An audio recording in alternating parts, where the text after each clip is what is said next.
تاب کے در لگے تیرگی پیروی بہر توبہ درائے شباب غوی بشنو از گوش دل مثنوی معنوی در رہے صدق برتا مسمم شوی بشنو از گوش دل مثنوی معنوی در رہے صدق برتا مسمم شوی۔ بسم اللہ الرحمن الرحیم، الحمدللہ رب العالمین، والصلاة والسلام علی سیدنا و مولانا محمد سید الاولین والآخرین وعلی آلہ واصحابہ اجمعین، اما بعد۔ گیدڑ کے رنگ میں رنگ جانے کے بعد اس کے مور ہونے کے دعوے کے حوالے سے جو گفتگو چل رہی تھی، اس میں مولانا روم نے یہ بتایا تھا کہ تمہارا ظاہر چاہے کتنا رنگین کیوں نہ ہو جائے، حقیقت ظاہر سے نہیں ہے، باطن سے ہے۔ گیدڑ گیدڑ ہی رہے گا، مور کبھی نہیں بن جائے گا۔ بھلے ہی وہ ہولیے سے اپنے آپ کو مور کی طرح بنا بھی لے، تب بھی وہ مور کی طرح اپنے جلوے نہیں دکھا سکتا جنگل میں، اور مور کی زبان نہیں بول سکتا۔ اور منافقوں کا جو طرز عمل تھا اسی طرح کا تھا۔ وہ لوگ اپنے آپ کو ظاہری طور پر اہل ایمان میں شامل کرنے کی کوشش کرتے تھے، لیکن ایمان ان کے اندر داخل نہیں ہوا تھا۔ ایک وقت تک ان کا یہ پول لوگوں سے چھپا رہا، لیکن کب تک چھپنے والا، کبھی نہ کبھی تو ظاہر ہو گیا۔ اور عام طور پر اس طرح کے دعوے کرنے والوں کو آزمایا جاتا ہے۔ مور اگر اس کو آزمائیں گے تو وہ آزمائش میں پورا اترے گا، کیونکہ وہ اصلی مور ہے۔ اس سے کہا جائے گا کہ تم جلوے دکھاؤ، وہ جلوے دکھائے گا۔ اس سے کہا جائے گا تم مور کی زبان میں بات کرو، وہ کرنا شروع کر دے گا۔ لیکن گیدڑ کے ساتھ اگر ایسا ہوگا تو وہ کہاں سے کر پائے گا؟ تو اس لیے آپ نے یہ نصیحت فرمائی تھی کہ اگر تم گیدڑ ہو تو گیدڑ بن کر ہی رہو۔ اگر تم نے شیر کی کھال اوڑھ لی یا مور کی طرح تم رنگین ہو بھی گئے تو اس کو مور ہونے یا شیر ہو جانے کے دعوے سے اپنے آپ کو بچا کے رکھو، کیونکہ اگر تو مور ہونے کا دعویٰ کرے گا تو تجھے یقیناً آزمایا جائے گا، اور آزمائش کے بعد تو لوگوں کے درمیان ذلیل اور رسوا ہو جائے گا۔ اب آپ چونکہ منافقین کا ذکر نکلا ہے تو آپ بتا رہے ہیں کہ منافقین بھی اپنے مسلمان ہونے کو ظاہر کرتے تھے، اپنے کفر کو چھپاتے تھے۔ ایک وقت تک وہ چھپاتے رہے، لیکن ایسے لوگ وہ ہوتے ہیں زیادہ دیر تک چھپا نہیں پاتے، ان کی گفتگو، ان کا انداز کبھی نہ کبھی کھل کر سامنے آ جاتا ہے۔ جعلی پیر، دھوکے باز رہنما اگر ہوگا تو ایک وقت تک ضرور اس کی حقیقت لوگوں سے چھپی رہے گی، لوگ اس کو بڑا آدمی مانتے رہیں گے، لیکن کبھی نہ کبھی اس کی حرکتوں سے، اس کی باتوں سے، اس کے طرز زندگی سے اس کی حقیقت کا پتہ چل جاتا ہے۔ گفت یزداں مر نبیرہ در مساق، یک نشان سہل تر زہل نفاق۔ اللہ تعالیٰ نے نبی صلی اللہ علیہ وسلم کو قرآن مجید میں واضح طور پر یہ بتا دیا تھا کہ منافقین کی ایک پہچان ہے۔ اگر آپ اس پہچان پر توجہ کریں تو آپ کو پتہ چل جائے گا کہ محفل میں کون کون آپ کے ایمان والے ہیں اور کون کون نفاق والے ہیں۔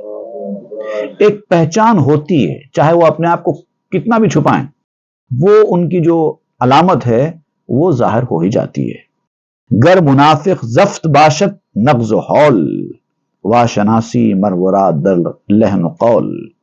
منافق خواہ کتنا ہی موٹا، تازہ، خوبصورت، روبدار ہو، نظر آنے میں منافق چاہے کتنا ہی اچھا ہو، لوگ دیکھ کر کہیں کیا نورانی چہرہ ہے، کیا گھنی داڑھی ہے، کیا اچھی اچھی باتیں کرتا ہے، آنکھوں میں سرما لگا ہوا، ایسا معلوم ہوتا ہے کہ ایک نور ہے کہ چہرے سے برس رہا ہے۔ لیکن جب گفتگو کرتا ہے تو بات چیت کا اس کے انداز، اس کے جملے، اس کا طرز لوگوں کو بتا دیتا ہے کہ یہ منافق ہے۔ اس کے اندر وہ چیزیں داخل نہیں ہیں جو اس کی زبان سے نکلتی ہیں۔ لہجہ بھی ایک چیز ہوتی ہے، بھلے ہی کلمات بڑے اچھے نکال رہا ہو، باتیں بڑی اچھی اچھی کر رہا ہو، لیکن لہجہ بتا دے گا کہ کتنی دل کی گہرائی سے یہ بات نکل رہی ہے اور کتنا اوپر اوپر سے نکل رہی ہے. چون سفالی کو زہارا می خری امتحان می کنی اے مشتری.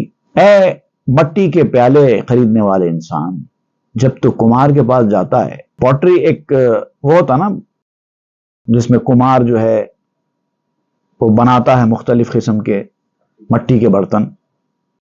جب آپ وہ برتن خریدنے کے لیے جاتے ہیں تو ایسے اٹھا کے نہیں لا لیتے، پہلے اس کو چیک کرتے ہیں. تو چیک کرنے کا ایک طریقہ ہوتا ہے، اس کو ایک مار کے دیکھتے ہیں آواز کیسی آواز آ رہی ہے.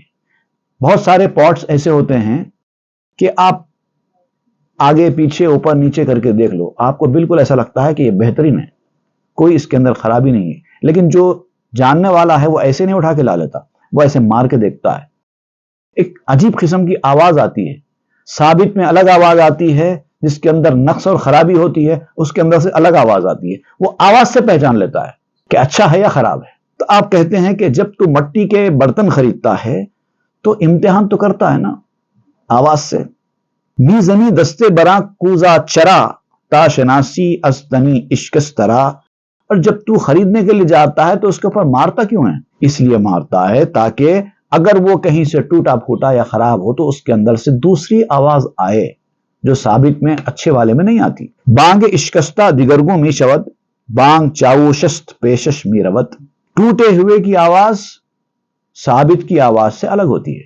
حالانکہ آپ اس کو اٹھا کر دیکھ رہے ہیں، آگے پیچھے پلٹا پلٹا کر دیکھ رہے ہیں، آپ کو ثابت نظر آ رہا ہے، لیکن پھر بھی آپ مار کے دیکھتے ہیں کیونکہ بعض خرابیاں نظر نہیں آتی، چھپی ہوئی ہوتی ہیں. اس کے لیے مار کے دیکھنا پڑتا ہے کیونکہ دونوں کی آواز الگ الگ ہے. آواز سے آپ پہچان لیتے ہیں کہ یہ ثابت ہے یا پھر کہیں نہ کہیں اس میں نقص یا خرابی ہے. آپ یہی بات بتاتے ہوئے کہتے ہیں آواز ہی نقیب ہوتی ہے، آواز ہی چاوش ہوتی ہے. چاوش نقیب جو آگے آگے چل کر لوگوں کی رہنمائی کرتا ہے اس کو کہتے ہیں بیڈل. یہ آواز بیڈل ہوتی ہے. بانک می آیت کے تعریف اشکنت ہم جو مصدر فعل تصریف اشکنت. اور یہ جو آواز آتی ہے وہی آواز آپ کو بتاتی ہے کہ اس کے اندر فالٹ ہے یا نہیں ہے. جیسا کہ عربی زبان کا قاعدہ ہے، اس کا ایک مصدر ہوتا ہے، اور مصدر تو مصدر ہی ہوتا ہے، لیکن جو فعل ہوتا ہے نا، فعل اس کے اندر تصرف کرتا ہے. جیسے ایک مصدر ہے عربی کا ضربن. ضربن کا مطلب ہے مارنا. اب مارنا تو مارنا ٹھہرا، اس کے اندر نہ پریزنٹ ٹینس ہے، نہ پاسٹ ٹینس ہے، نہ فیوچر ٹینس ہے، نہ اس کے اندر سبجیکٹ ظاہر ہو رہا ہے، نہ اس کے اندر آبجیکٹ ظاہر ہو رہا ہے، نہ فعل ہے، نہ فاعل ہے، نہ مفعول ہے، نہ ماضی ہے، نہ مذکر ہے، نہ مؤنث ہے. مارنا یہ ہے مصدر. وربل ناؤن ہے تو ورب لیکن ناؤن ہوتا ہے، اس لیے اس کو وربل ناؤن کہتے ہیں. اس کے اندر ٹینس نہیں ہوتا، اس کے اندر کوئی ورب نہیں ہوتا. لیکن جب ورب آتا ہے تو اس وربل ناؤن کے اندر تصرف کرتا ہے. اب کیا ہوا؟ یہ ضربن سے بنا ضربا. ضربا ضربا ہو گیا ماضی مذکر واحد. اس آدمی نے مارا. ضربن کو ضربا کر دیا، اس نے مارا. یضربو وہ مارتا ہے. اس طرح سے بنتے چلے جاتے ہیں وربس. ضربا یضربو، پھر مجہول میں بنتا ہے ضربا وہ مارا گیا، پھر یضربو، پھر اضربو، پھر تضربو، پھر تضربین، پھر نضربو، چلتے چلے جاتا ہے چلتے. یہ تو ثلاثی مجرد ہے. پھر اس کے اندر ثلاثی مزید ہوتا ہے، پھر اس کے اندر رباعی مجرد ہوتا ہے. اس طرح سے صرف، اس کو کہتے ہیں صرف، کمپوزیشن، یہ قاعدہ بنتا ہے. لیکن ایک اس کا جو روٹ ہوتا ہے وہ تو مصدر ہی ہوتا ہے اور اس کے اندر کوئی فعل ظاہر نہیں ہوتا. چوں حدیث امتحان روئے نمود یاد آمد قصہ ہاروت زود. اب جب امتحان کی بات ہی سامنے آ گئی ہے تو مجھے ہاروت کا قصہ یاد آ گیا، اس کو جس طرح کے امتحان سے گزارا گیا تھا. آپ یاد دلا رہے ہیں. پیش عزیزاں گفت بودم اند کے خود چے گویم از ہزاران اشیکے. میں نے اس کا قصہ پہلے بھی آپ کو بیان کیا تھا، یاد ہوگا. ہاروت ماروت کا قصہ اس سے پہلے بیان کیا جا چکا ہے. اب چونکہ یہاں پر یاد آ گیا ہے تو میں نے مثال کے طور پر اس کا نام بھی یہاں پر پیش کر دیا ہے. اس سے پہلے تھوڑا واقعہ میں نے کہہ دیا تھا. اب ویسے تو اس کے اس واقعے کے پیچھے جو مطالب ہیں، جو اس کے پیچھے راز ہیں، جو اس سے اخذ کیے جانے والے نتائج ہے، وہ تو ہزاروں ہیں۔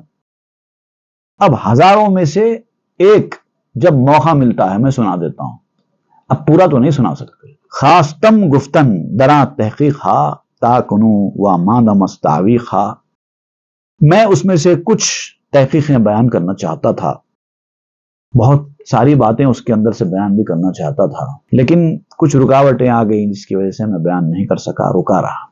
اب جب جب ضروری محسوس کرتا جاؤں گا کہ یہاں پر کچھ بیان کر دوں، وہاں بیان کرتا چلا جاؤں گا۔ جملہ دیگر ز بشیارش قلیل گفت آیت شرح یک ازوے ز پیل، بہت سے میں سے کچھ تھوڑا اگر کہہ دیا جائے، بہت سارا ہے نا۔ ہاروت ماروت کے واقعے سے ہم کو جو عبرت حاصل کرنی ہے، جو نتائج ہم کو نکالنے ہیں، اس کے راز جاننے ہیں، اس میں اتنا زیادہ ہے کہ اگر اس میں سے کچھ حاصل کرتے ہوئے کچھ جملہ ہم کہہ دیں بھی، کچھ بات ہم بتا دیں بھی، تو یہ بالکل ایسے ہی ہوگا جیسے کہ ہاتھی کے ایک عضو کی تعریف بیان کر دی۔ اگر آپ ایک عضو کی تعریف بیان کریں، ہاتھی کے ایک پارٹ کی تعریف بیان کریں، تو پورے ہاتھی کی تعریف تو نہیں ہوگی نا، یہ سمجھو۔ اگر آپ ایک عضو کی تعریف بیان کریں ہاتھی کی اور یہ سمجھیں کہ میں نے پورے ہاتھی کی تعریف بیان کر دی، تو پھر آپ ان 5 اندھوں کی طرح ہو جائیں گے جنہوں نے ہاتھ لگا کر ہاتھی کے بارے میں رائے قائم کر دی تھی۔ ایک ایک چیز جہاں جہاں ضروری ہے وہ بیان کی جائے گی۔ گوش کن ہاروت را ماروت را، اے غلام و چاکرا ماروت را، سنتے رہو ہاروت اور ماروت کے قصے کے بارے میں بھی کچھ بیان کرتا ہوں۔ اللہ تعالیٰ نے کیسی ان کے اوپر آزمائش کی، ان کی کیا غلطی تھی اس آزمائش سے نکلنے کے وقت، کیا غلطی کی تھی انہوں نے اور کس طرح سے وہ پھنس گئے، کہیں ہم بھی اس طرح کا طرز عمل اختیار کر کے نہ پھنس جائیں۔ اس لیے ہاروت ماروت کے قصے کو ذہن میں رکھنا ضروری ہوتا ہے۔ سنو، اب آپ دیکھیے مولانا روم کا جو انداز ہے، یہاں پر آپ ہاروت ماروت کا ذکر کرتے ہوئے ایک لفظ، شاعرانہ لفظ استعمال کر رہے ہیں۔ وہاں پر بھی ماروت استعمال ہوا ہے، لیکن وہاں پر ماروت کا مطلب ہاروت ماروت والا ماروت نہیں ہے۔ ماں کہتے ہیں ہم، رو کہتے ہیں چہرے کو، اور تا لگتا ہے تمہارے بولنے کے لیے، ہم تمہارے چہرے کے، ماروت را۔ یہاں پر ہوتا ہے ماروت را کا مطلب ماروت کو یا ماروت کے بارے میں، وہاں پر ماروت را کا مطلب ہوتا ہے ہم تیرے چہرے کے۔ یہ 3 الگ الگ فارسی الفاظ کو ملا کر ماروت بنایا جاتا ہے، وہ دونوں آپ نے استعمال کیے۔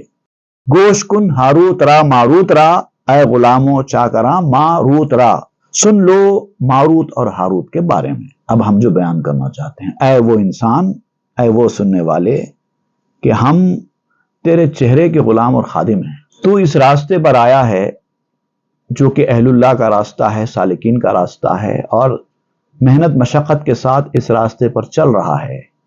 تیری سنجیدگی کو، تیری نیت کو، تیرے ارادے کو سلام۔ ہم تیرے غلام ہیں، تیرے نوکر ہیں۔ گوش دل را یک نفس این سو بدار، تاب گویم بات و از اسرار یار۔ تھوڑی دیر کے لیے ادھر ادھر سے اپنی توجہ ہٹا کر کان میری طرف متوجہ کر لو، اپنے کان کو میری طرف متوجہ کرو، تاکہ میں بھی آپ کو کچھ دوست کے راز بیان کر سکوں۔ ہاروت ماروت کا واقعہ بیان کرنے کے پردے میں کچھ راز آپ کو اپنے دوست کے معلوم ہو جائیں، اپنے یار کے معلوم ہو جائیں۔ اس کے لیے آپ کو توجہ سے سننی ہوگا۔ مست بودند اس تماشائے الہ، وز عجائب ہائے استدراج شاہ۔ یہ دونوں ہاروت اور ماروت ایک وقت تھا کہ اللہ کے دیدار سے مست تھے، ان کو اللہ کا دیدار ہوتا رہا، اور وہ دیدار کیا چیز ہے یہ آپ اور ہم سمجھ بھی نہیں سکتے، جس کو ہوا ہوگا وہی سمجھ پائے گا۔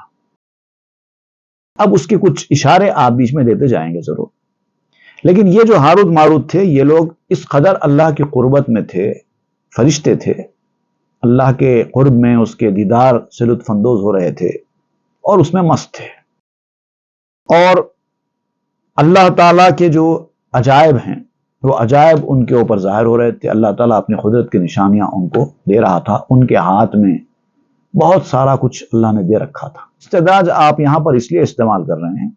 استدراج میں اور کرامت میں ایک بنیادی طور پر فرق کیا ہے؟ جیسا آپ جانتے ہیں کہ نبی سے جو حیران کن واقعہ پیش آتا ہے، خرق عادت کہتے ہیں نا، میراکل نبی کے ہاتھ سے پیش آتا ہے تو اس کو معجزہ کہتے ہیں۔ ولی کے ہاتھ سے جب کوئی حیران کن چیز پیش آتی ہے جو عام لوگ نہیں کر پاتے، اس کو کرامت کہتے ہیں۔ استدراج ایک ایسے عمل کو کہتے ہیں کہ وہ بھی ایسے حیران کن ہوتا ہے۔ یہ عام طور پر کافروں کے ہاتھ سے ہوتا ہے۔ کافر اگر اپنی محنت مشقت سے وہ ایسا کچھ مقام حاصل کر لیں کہ ان سے کچھ حیران کن چیزیں ہو جائیں تو اس کو استدراج کہتے ہیں۔ لیکن بعض مومنین کے ہاتھ سے بھی استدراج ہو جاتے ہیں۔ اب دونوں میں فرق کیا ہے؟ کرامت، حقیقی کرامت جس سے ہوتی ہے آدمی کرامت والا بننے کے بعد اپنے درجے میں اور بلندیاں حاصل کرتا جاتا ہے۔ جتنا صاحب کرامت بنتا جاتا ہے اتنا زیادہ عاجز مزاج ہوتا چلا جاتا ہے۔ جیسے کہا جاتا ہے نا، جس آدمی کو جتنا زیادہ علم حاصل ہوتا جاتا ہے وہ اپنے کم علمی کے ہونے کا اعتراف کرنے لگتا ہے، لیکن کوئی گھٹیا انسان جب تھوڑا بہت بھی علم حاصل کرتا ہے تو اپنے آپ کو بڑا عالم سمجھتا ہے۔ ویسے یہاں پر بھی ہے، ایک اللہ کا جو نیک بندہ ہے اگر اس سے کرامت ظہور پذیر ہو رہی ہے تو وہ کرامت اس کے راستے میں رکاوٹ نہیں بنتی بلکہ اور ترقی کا سبب بن جاتی ہے، اور شکر کا ذریعہ بن جاتی ہے، اور عاجز مزاج اور نیک شریف بنانے کا ذریعہ بن جاتی ہے۔ وہ کرامت اپنے ہاتھ سے دکھا کر بھی اللہ کے حضور میں توبہ کرتا ہے، کہیں اس کرامت کی وجہ سے اللہ تعالیٰ مجھ سے ناراض نہ ہو جائے۔ وہ اپنی کرامتوں کو چھپاتا ہے۔ جب کوئی کہتا بھی ہے کہ آپ کے ہاتھ سے یہ کرامت ہوئی، وہ کہہ دیتا ہے کہ نہیں، یہ کرامت نہیں، یہ تو اتفاق ہے، ایسے ہو گیا۔ لیکن جو آدمی کرامت کو اپنا کمال سمجھتا ہے وہ کرامت اس کے حق میں الٹا نقصان کا باعث بن جاتی ہے، اس کو استدراج کہتے ہیں۔ اب ہاروت ماروت کے ساتھ ویسے ہی معاملہ ہوا تھا۔ اللہ تعالیٰ نے ان کو با کرامت فرشتے بنایا تھا، کرامتیں دے دی تھیں، لیکن وہ کرامتوں کا انہوں نے صحیح معنی میں استعمال نہیں کیا۔ وہ کرامتیں ان کے لیے گمراہی کا اور برے راستے پر جانے کا سبب بن گئی، اسی لیے آپ یہاں پر اس کو استدراج کہتے ہیں۔ اللہ تعالیٰ نے دی تو کرامت تھی لیکن ان کے حق میں وہ استدراج ثابت ہو گیا۔ این چنی مستیس زستدراج حق تاچ مستی ہا دہد میراج حق۔ آپ کہتے ہیں کہ اللہ تعالیٰ جب کسی کو ایسی حیران کن چیزیں کرنے کی صلاحیت دے دیتا ہے اور وہ آدمی اس سے اپنے بہتری کا سامان بنانے کے بجائے اپنے نقصان کا ذریعہ بنا لیتا ہے، چونکہ یہ استدراج کی طرح بن جاتا ہے اس کے حق میں، تو وہ اس کی مستی میں آ جاتا ہے۔ جیسے ایک آدمی ہے، اس کے ہاتھ سے کوئی ایسی چیز ہو گئی جو عام لوگوں سے نہیں ہوتی، اب وہ ایک سوچتا ہے کہ چلو میرے ہاتھ سے کرامت ہو گئی، لوگ بھی اس کی تعریف کرتے ہیں، اس کو ایک مستی چھا جاتی ہے۔ اس کے بعد میرے ہاتھ سے بھی ایسی چیز ہو گئی، وہ اس کی مستی میں آ جاتا ہے۔ تو آپ اس کی مستی کا ذکر کرتے ہوئے کہتے ہیں کہ یہ اللہ تعالیٰ کی جانب سے دی جانے والی ایک صلاحیت یا قدرت کی مستی ہے۔ تو آپ کہتے ہیں کہ یہ مستی اللہ تعالیٰ کی جانب سے دی جانے والی ڈھیل کی وجہ سے ہوتی ہے، مست نہیں ہونا چاہیے۔ تو جب اس کی مستی میں انسان اپنی حقیقت کو کھو بیٹھتا ہے، اپنی اصلیت کو بھول جاتا ہے، اس مستی میں اتنا چور چور ہوتا ہے، تو کیا چیز ہوگی مستی؟ اور جب یہ مستی ایسی ہے تو اللہ تعالیٰ کی جانب سے دی جانے والی حقیقی کرامت اور حقیقی مقام رفیع کی مستی کا کیا عالم ہوگا؟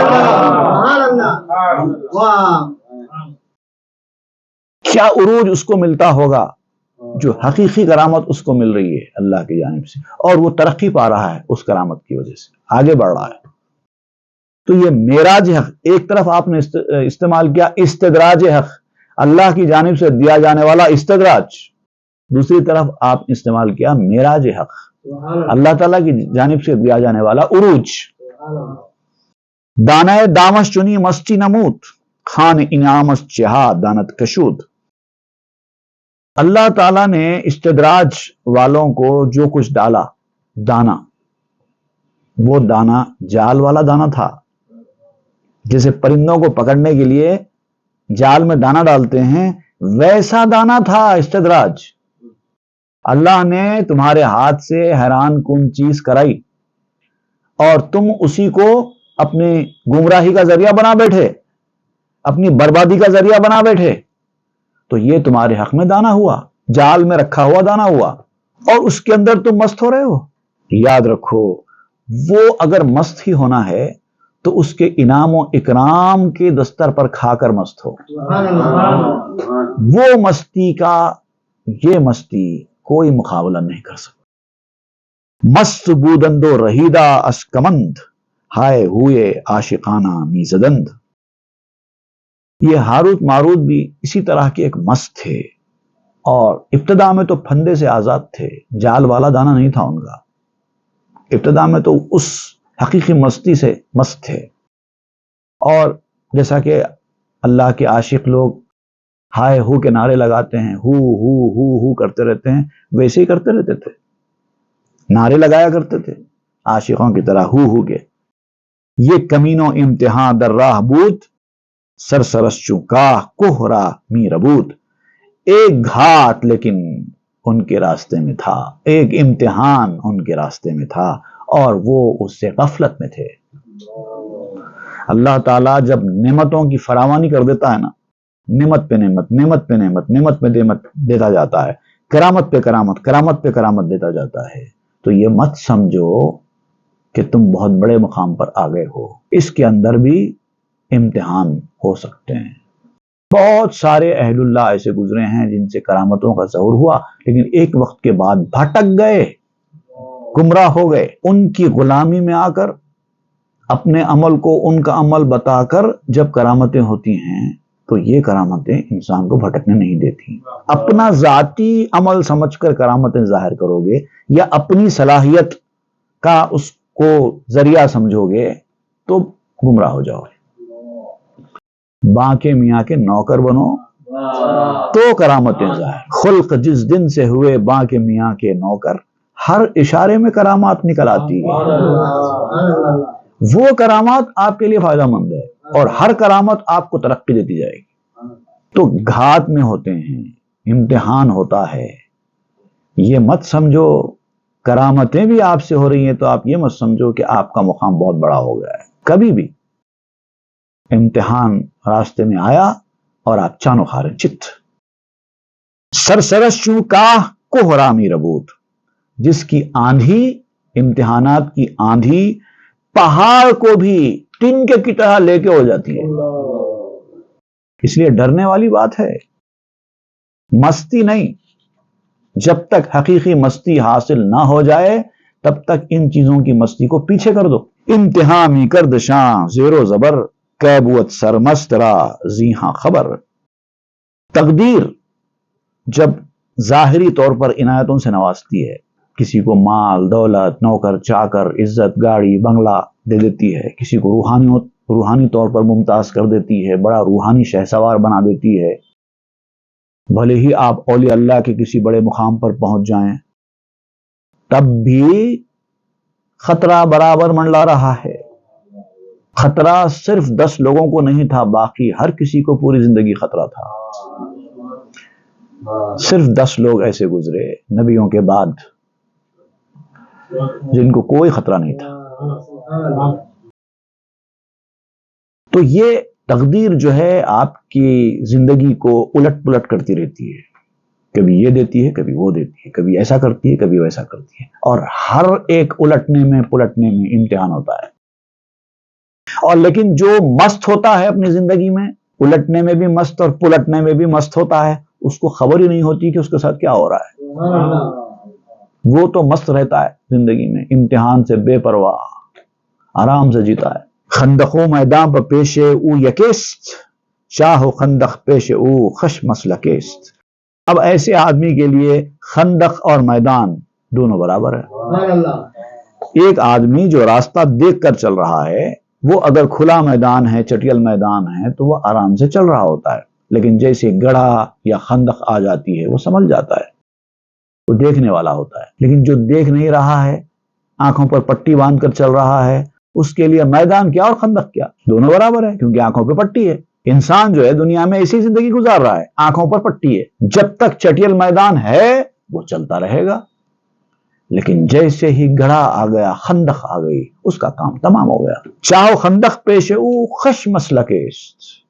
اب ایسے آدمی کے لیے کنواں اور خندق کا بھی خطرہ نہیں ہے، وہ اس کو بھی اچھا راستہ سمجھتا ہے، کیونکہ آنکھوں پر پٹی، اس کو پتہ ہی نہیں ہے۔ اب یہاں پر ایک چھوٹے سے بکرے کی حکایت بیان کرتے ہوئے آپ یہ واضح کرتے ہیں کہ جب انسان کے اوپر کوئی مستی چھا جاتی ہے تو مستی کے آگے وہ اتنا مغلوب ہو جاتا ہے کہ اس کو اپنی اچھائی اور برائی کا خیال بھی نہیں رہتا کہ کیا کر رہا ہے، کیونکہ وہ مستی اس کے اوپر حاوی ہو جاتی ہے اور اس کو وہ سوچنے کی صلاحیت سے محروم کر دیتی ہے کہ میرے لیے اچھا کیا ہے، برا کیا ہے۔ اسی لیے ایسی مستیوں سے بچنا چاہیے کہ جس سے انسان کی عقل اچھے اور برے کو پہچاننے سے محروم ہو جائے۔ آبزے کوہی براں کوہ بلند، بردود از بحر خردی بے گزند۔ ایک پہاڑی بکرا تھا جو جنگلوں میں گھومتا تھا، پہاڑوں پہ چڑھتا تھا۔ بھوک لگی تو ایک پہاڑ کے اوپر چلا گیا، وہاں جا کر اپنی خوراک ڈھونڈنے لگا، مشقت کرتا تھا، ادھر دوڑتا ادھر دوڑتا، کچھ غذا کھاتا۔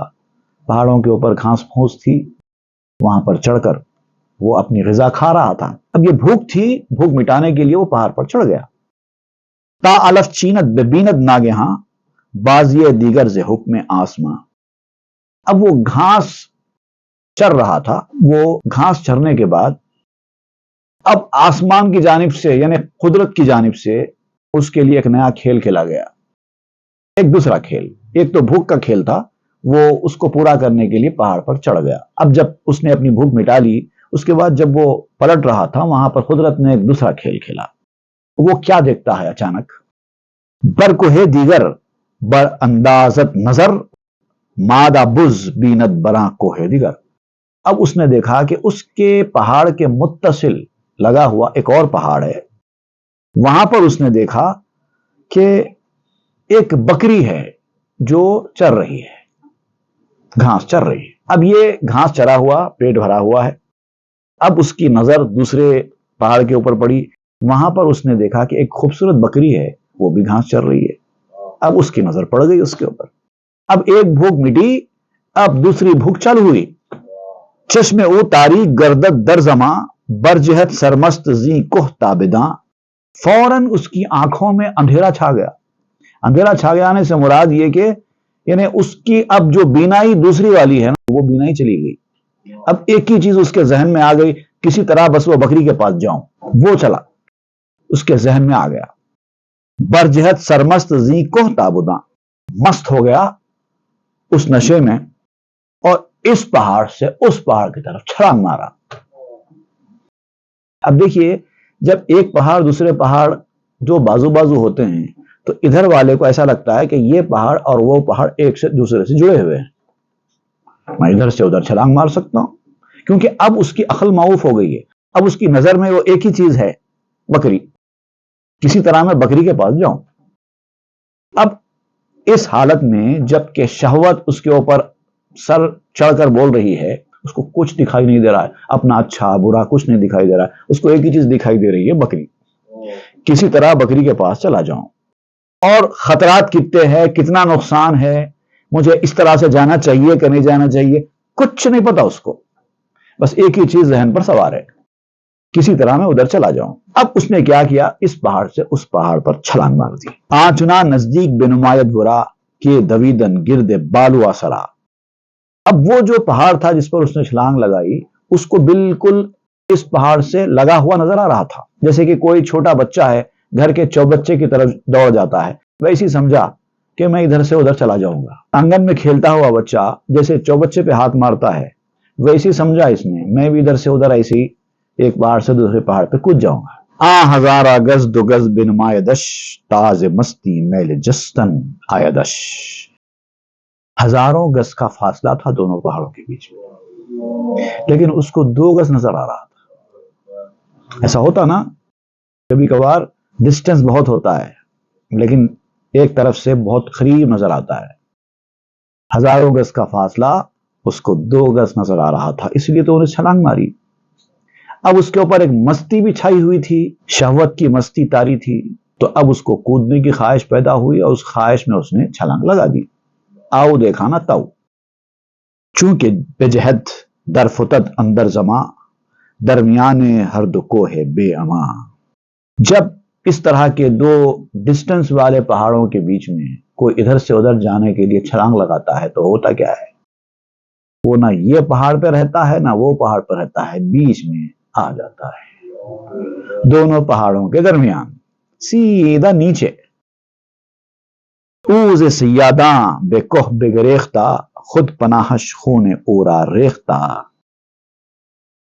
وہ شکاریوں سے بچ کر پہاڑ پر بھاگا تھا چرنے کے لیے، اور اس کی جو پناہ ہے اسی کے لیے شکار بن گئی. پہلے وہ نیچے تھا جو چر رہا تھا، اس کو ڈر تھا کہ کوئی شکار مجھے پکڑ لے گا، اس لیے وہ اپنی بھوک مٹانے کے لیے پہاڑ پر چڑھا تھا.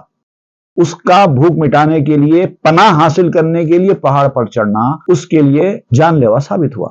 پناہ نے ہی اس کا خون بہایا. شست سیادہ میانے آندو کو انتظار ای خزائے باشکو. اور ان دونوں پہاڑیوں کے بیچ میں کچھ لوگ بیٹھے تھے، وہ بکروں کی تلاش میں تھے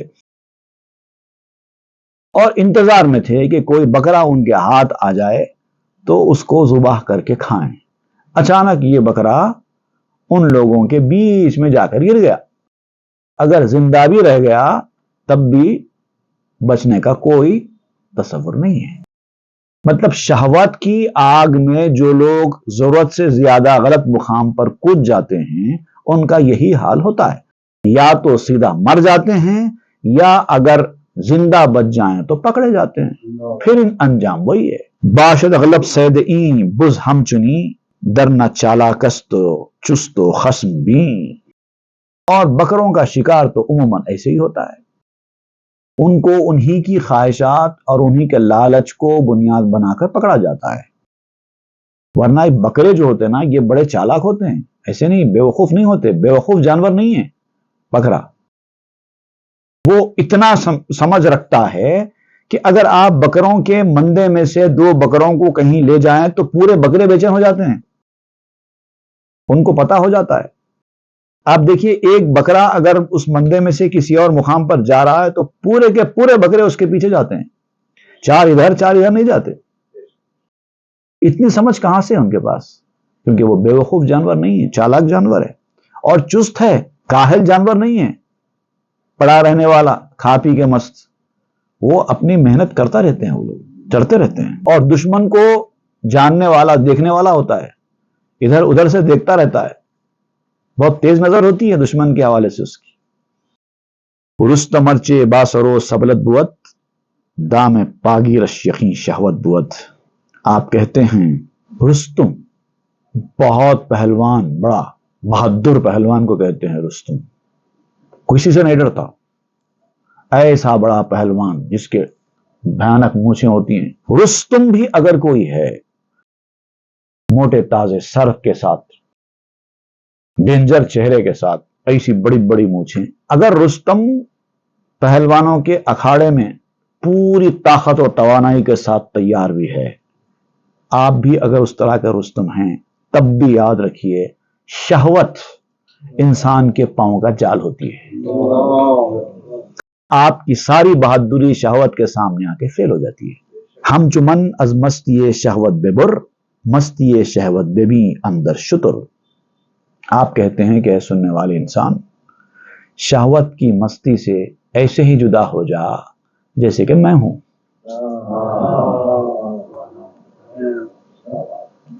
یہ کوئی بڑا کمال نہیں ہے شہوت کی مستی.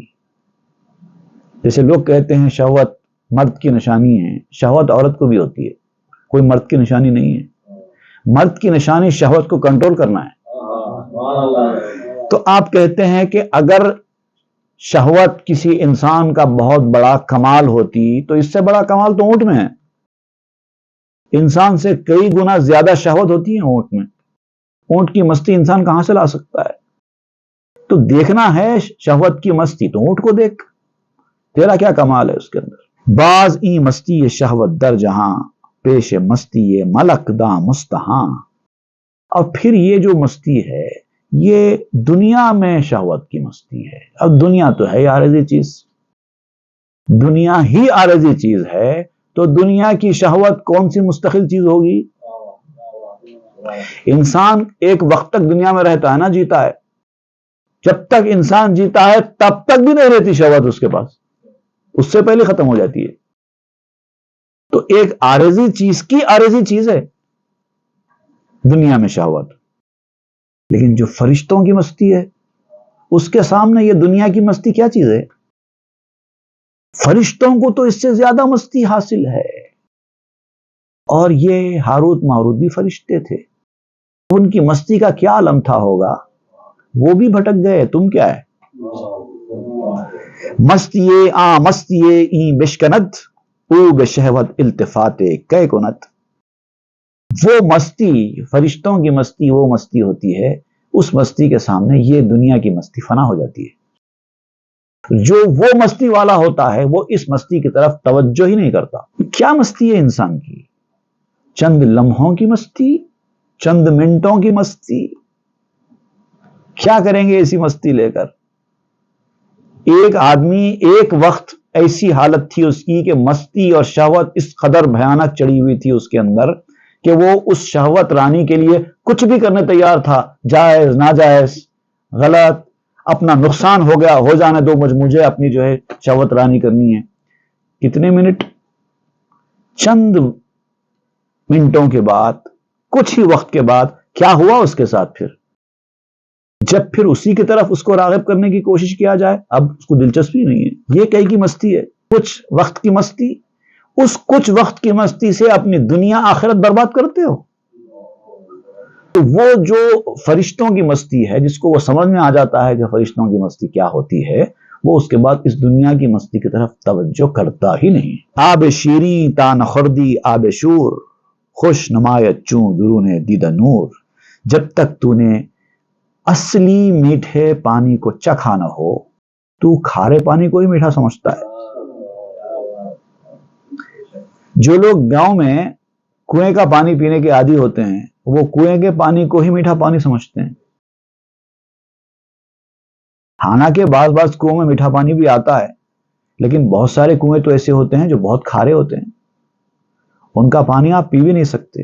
لیکن جن کو وہی پانی پینے کی عادت ہو جائے وہ اسی کو میٹھا سمجھنے لگتے ہیں.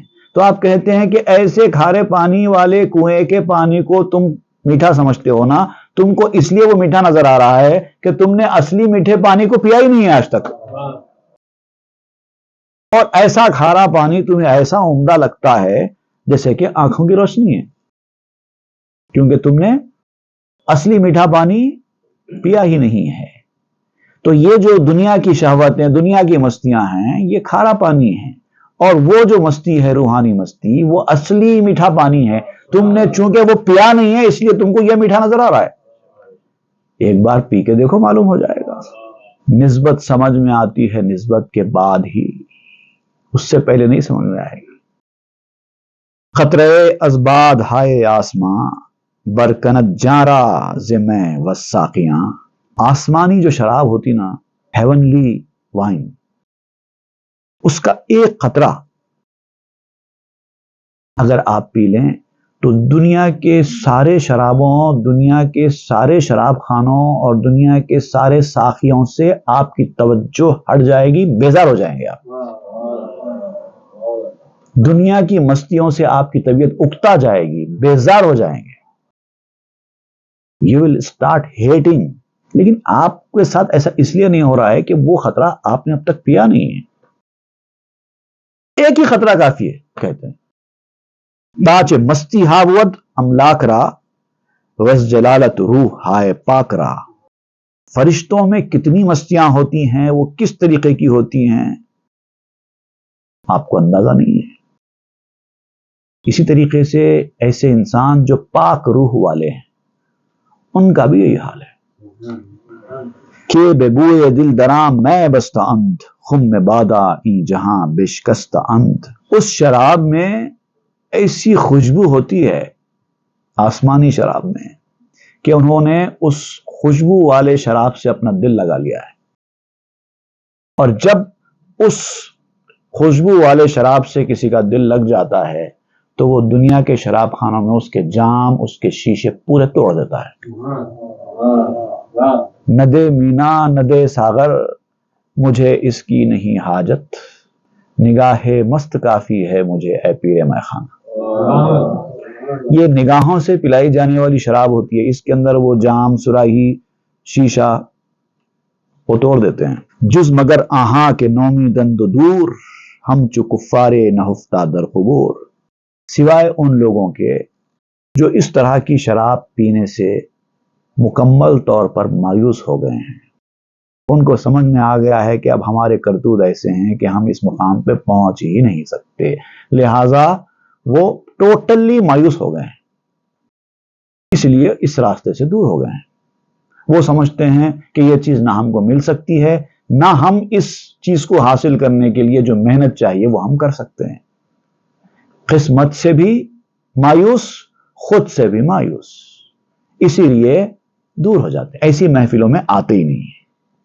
ان کی مثال ان کافروں کی طرح ہے جو اصحاب قبور سے مایوس ہو گئے ہیں۔ اللہ تعالیٰ قرآن مجید میں ارشاد فرماتا ہے، اعوذ باللہ من الشیطان الرجیم، یا ایھا الذین آمنوا لا تتولوا قوما غضب اللہ علیہم قد یئسوا من الآخرۃ کما یئس الکفار من اصحاب القبور۔ اے ایمان والو، ان لوگوں سے دوستی نہ کرو جن پر اللہ کا غضب ہوا ہے، اور وہ لوگ آخرت سے ایسے مایوس ہو گئے ہیں۔ اب آخرت سے کافروں کی مایوسی کا ذکر کرتے ہوئے جو مثال دی جا رہی ہے وہ ہے یہ کہ جیسے کہ کافر قبر والوں سے مایوس ہو گئے ہیں، قبر والوں سے آس توڑ بیٹھے ہیں کہ اب یہ قبر والے زمین میں دھس گئے، ان کی ہڈی گل گئی، ان کا گوشت گل گیا، کچھ نہیں بچا، اب ان کو کہاں سے زندہ کیا جائے گا دوبارہ۔ ایسے ہی یہ لوگ مایوس ہیں، جیسے کافر لوگ قبر والوں سے مایوس ہو گئے ہیں ان کے دوبارہ زندہ کیے جانے سے، ویسے ہی یہ لوگ روحانیت کے میدان میں آنے سے مایوس ہو گئے ہیں۔ اور مایوسی ان کی دو طرفہ ہے، ایک تو یہ سمجھتے ہیں کہ اب یہ ان کی قسمت میں ایسے ہے ہی نہیں، لہٰذا یہ ان کو یہ مقام، یہ مستی نہیں مل سکتی۔ دوسرے وہ خود سے مایوس ہو گئے ہیں، وہ سمجھتے ہیں کہ وہ اس راہ پہ نہیں چل سکتے۔ یہ دونوں بھی کفر کے راستے پر لے جانے والی چیز ہے۔ کسی معاملے میں بھی اللہ تعالیٰ کی رحمت سے بندے کو مایوس نہیں ہونا ہے۔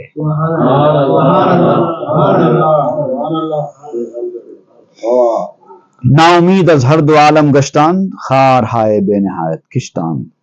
یہ لوگ دونوں جہاں سے مایوس ہیں، دنیا میں بھی مایوس ہیں، آخرت میں بھی مایوس ہیں۔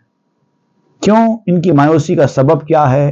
اس لیے کہ انہوں نے اتنے گل کھلائے ہیں، اتنے کانٹے بوئے ہیں کہ ان کے کانٹے جو انہوں نے بوئے ہیں، جو کرتوت انہوں نے کیے ہیں، یہ کرتوت ان کو بار بار یاد دلاتے رہتے ہیں کہ بے وقوف تو یہ کر کے وہاں جانے کی سوچ رہا ہے، تو نہیں جا سکتا، کیونکہ انہوں نے کیا ہی وہی ہے۔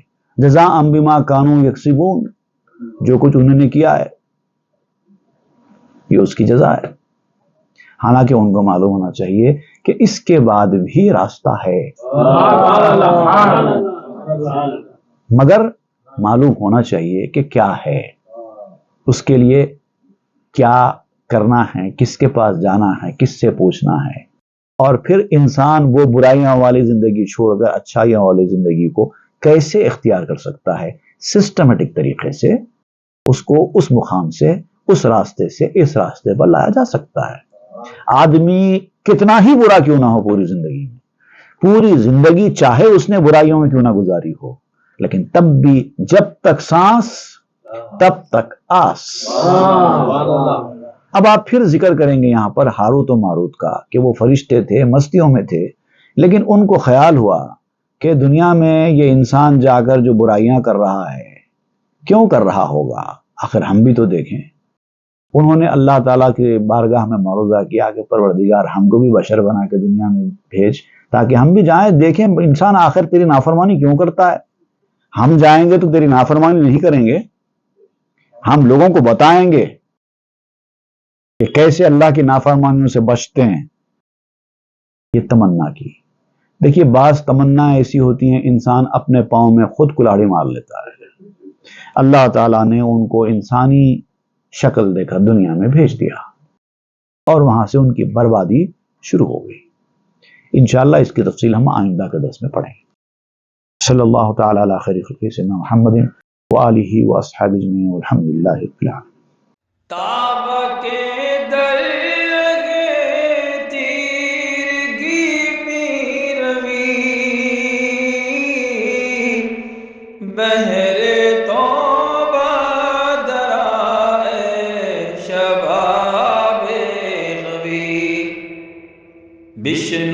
از گوش دل مثنوی معنوی در ره صدق بر تا مصمم شوی بشنو از گوش